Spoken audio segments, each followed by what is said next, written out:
Newtoni kaasused on tegelikult kaasused, mis on võetud elust enesest ja teisalt nendel kaasustel puudub üks ja õige lahendus.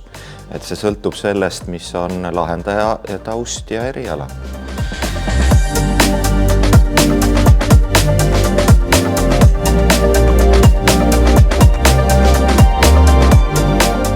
Ma arvan, et nii nagu kursusel osalejad on väga erineva taustaga nii hariduslikult kui ka ametialaselt, nii ka juhendajad tulevad erineva kogemuste pagasiga, kes on rohkem tegelenud oma professionaalses elus finantsarvestusega, kes näiteks kommunikatsiooniga, kes on regulatiivset poolt vaadanud.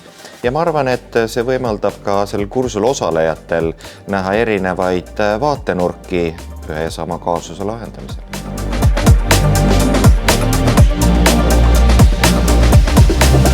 Head lahendused riskide maandamiseks tekivad meeskonnatöö tulemusel ja heade juhendajate kaasabil.